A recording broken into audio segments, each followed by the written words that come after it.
Another story is waiting in the dark. This one is called Trail Map Drift. The guest book on the kitchen counter already had my name written inside, dated for tomorrow. It was my full name. It even had the slash through the "Oh, I only do when I rush." This cabin was a rental. 1 weekend, no neighbors. Pines pressed close to the porch. I stood there with my keys in my fist. The place smelled like lemon cleaner and cold wood. The book was thick and soft at the corners. A pen was clipped to the spine. The ink in my entry looked dark, not faded. I flipped back. Other guests wrote in bubbly loops and little jokes. Then I saw it again. Same date, same hand, same crooked capital I hate.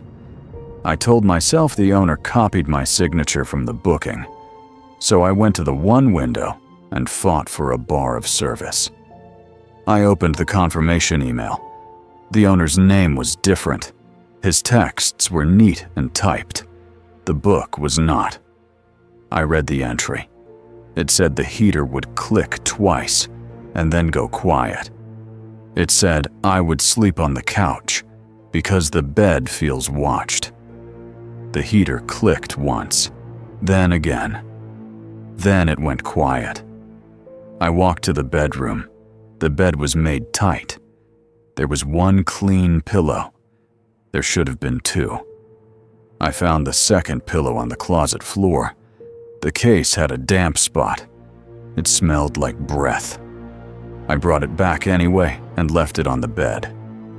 I ate in the kitchen with the lights on. I kept the curtains open. I tried calling the owner.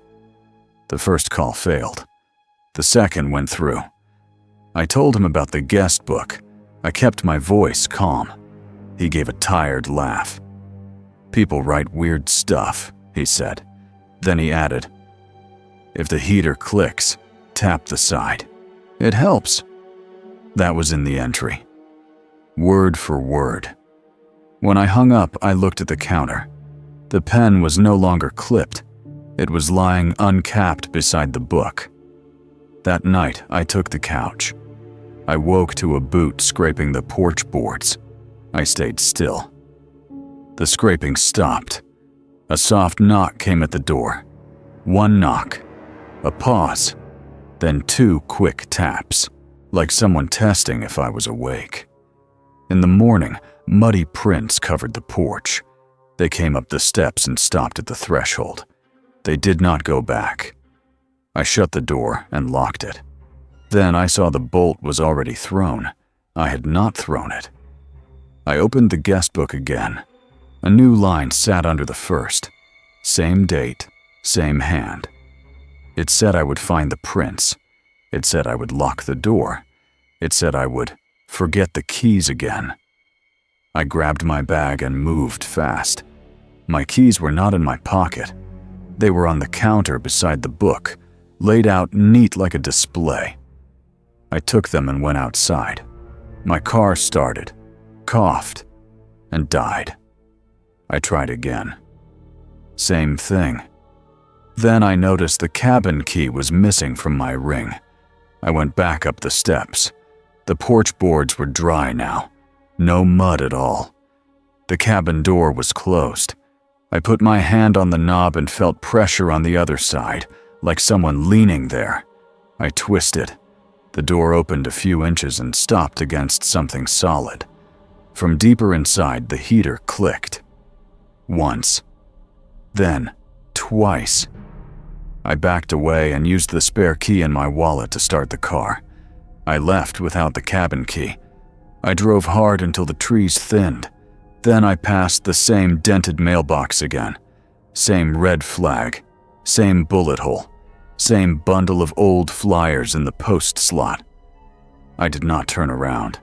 I kept driving until the road finally hit pavement. At home, I emptied my pockets onto the counter. The guest book pen fell out. The tip had fresh ink on it. My phone buzzed with an email from the owner. He thanked me for staying the extra night. He asked why I wrote my entry twice. Once for tomorrow and once for the day after. The day after, I was at my job site all afternoon. My foreman signed my timesheet. The owner attached a photo of the page. Under my first entry, in my handwriting, it said, "He thinks he left, but he only drove in circles." The next line was dated tomorrow again. It ended with, "Don't answer when I knock." Another story is Waiting in the Dark. This one is called Perfect Fire Square. The trail map in my maintenance shed listed a landmark called Gray Marker, and the print date said this season. I knew the map. I had folded 100 of them. The park stamp was fresh. Gray Marker sat off Trail 6, a dotted spur. No mileage. I checked the master file in the office. No Gray Marker. I checked the kiosk board. Nothing. Only my copy had it. I told myself it was a bad batch, a layout mistake. Some old layer left on. Trail 6 was on my list anyway. So I slid the map into my pack. A mile in, I found a sign face down in the dirt. New wood, new bolts, no arrow, just a gray rectangle painted in the center. I leaned it against a tree and kept working. That evening, I spread the map on my kitchen table. The dotted spur was longer, not by much, but it reached closer to the main trail than it had. I compared it to a spare map from the drawer. The spare was normal. Mine was not. The next morning, I brought it to my supervisor. He looked at it and gave a quick smile, the kind that shuts things down. "Where'd you get that?" he asked. "Out of my shed." He tapped the paper once. "Throw it out. Use a clean copy." His finger lingered over the label like it burned. On Trail 6, I found boot prints in soft dirt. Work boots like mine. They went off trail into the trees. I followed them because that is what I do. If there is a problem, I fix it. 50 yards in, there was a post driven into the ground. Weathered, gray paint flaking. No sign attached, just the post. That night, the map had changed again. The dotted spur touched Trail 6 now. At the junction, it said, "You're here." I had not marked that. I never would. I called my supervisor from the only spot near the window that gets service. I told him about the new text. He sighed. "Stop messing with the map." "I'm not." He paused. Then he said, "If you see a gray post, don't pull it." I looked down. That exact sentence was printed in the margin, small type, like a cartographer's note. The next day, 2 hikers stopped me at the trailhead. One held up his map. "What's Gray Marker?" His map was clean. No gray marker at all. I told him it was probably an old name. His friend stared into the trees. "It feels like a place," he said. That night, the dotted line turned solid. It ran parallel to Trail 6. The gray marker label had moved closer to the ranger station icon. I put the map in the trash. In the morning, it was back on my table, folded my way, sharp creases. There was gray paint under my fingernails. I scrubbed. It stayed. A new sign was nailed at the trailhead. Gray Marker. No arrow. People read it. Then they looked at me like I owed them an explanation. By afternoon, nobody asked anymore. They just walked in. That night, the map showed the line ending at the ranger station. The station name was gone. In its place, it read, Gray Marker.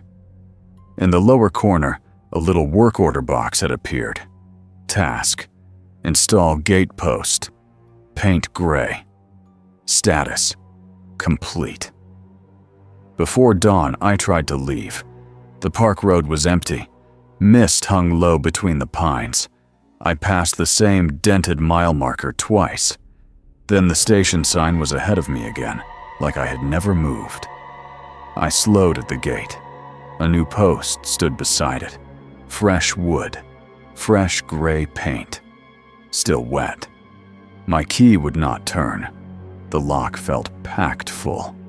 On the inside of the gate, someone had hung a small plaque. No words, just a gray rectangle.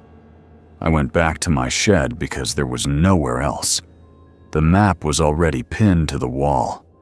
Under "You are here," it now showed my name. Not the way staff write names on schedules, the way my mother writes it on cards. In the margin, in that same small printed type, it said, "Maintenance stays on site." Outside, footsteps cross the gravel slow, like someone checking work. They stop at my door each time. They do not knock. They are waiting for me to open it and finish. Another story is waiting in the dark. This one is called The Extra Night. Every morning, my campfire was rebuilt into the same exact shape, even after I ruined it on purpose. The first time, I thought I was being picky. The stones looked stacked, not tossed. The ash was brushed clean. I camp alone because I sleep better that way. I pick spots past the last marked trail. Fewer people. Less noise. This site had no fire ring when I arrived. I made one with loose rock and a boot heel. That night, I burned a small fire and cooked. Before bed, I did what I always do. I broke the coals apart. I scattered the stones. I poured water until it hissed and went dead. In the morning, 4 logs sat in a tight square. Each corner touched like it mattered. The stones were lined around it in a low wall. No half-burned ends. No mess. Like someone built it for a photo. I told myself it was a park volunteer. A ranger passing through. Somebody trying to be helpful. So I tested it. I took the logs and laid them in a sloppy star. 1 long piece. 3 short pieces. Nothing even. I kicked dirt over the center. I dragged my boot through the ashes in a big loop. Then I walked 50 yards out and looked back. I wanted to see if anyone was watching. The trees looked the same as always. Still. Full. Quiet. That night I didn't use the pit. I cooked on my stove. I kept my headlamp close. Sometime before dawn, something set wood down near my tent. Not a drop. Not a stumble. A soft set. 1 piece at a time. I stayed still. I did not reach for my light. I did not clear my throat. When I finally sat up, the woods were gray and flat. The fire pit was perfect again. The square was back. 4 logs, equal lengths. Same order as the first morning. The stones were restacked too, like I had never kicked them. My boot loop through the ash was gone. The ash was smoothed.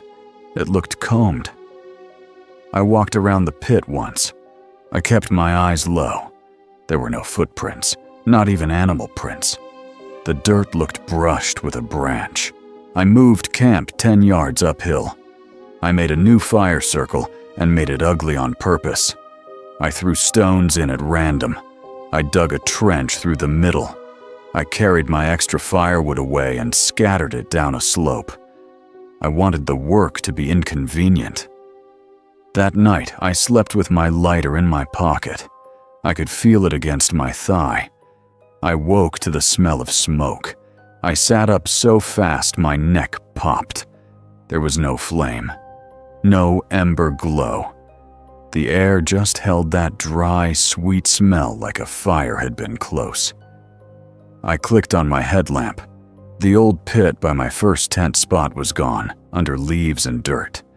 Just a dark patch. The new pit was rebuilt. Same square, same low wall of stones, Same neat corners. In the center, between the logs, someone had placed a flat rock like a plate. On it sat a curl of shaved bark, clean, thin, ready. I backed away and did not touch anything. All day my hands kept moving. I kept checking my pockets. I kept turning my head at small sounds. Before dark, I took every piece of wood I could find and threw it into the ravine. I broke some with a rock and threw the pieces too. I filled the pit with damp dirt. I packed it hard. I covered it with leaves. Then I sat in my tent and ate cold food. Near morning, I heard wood again. One soft set, then another. Then a pause like someone thinking. I stayed still until the light changed. When I unzipped the tent, the fire pit was back. A square of 4 logs, stones aligned, flat rock in the middle. On the flat rock sat my lighter. It was positioned the way I always place it on a table.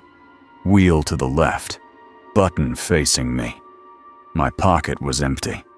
I packed without looking into the trees. The walk out felt longer than the walk in. The woods felt closer, like the space between trunks had shrunk. When I reached the pullout, my car was untouched. No scratches, no broken glass. I drove until I hit pavement. I kept going. At home, my clothes still carried that smoke smell, even though I never lit a fire again. That night, I woke to it in my bedroom. I went to the window.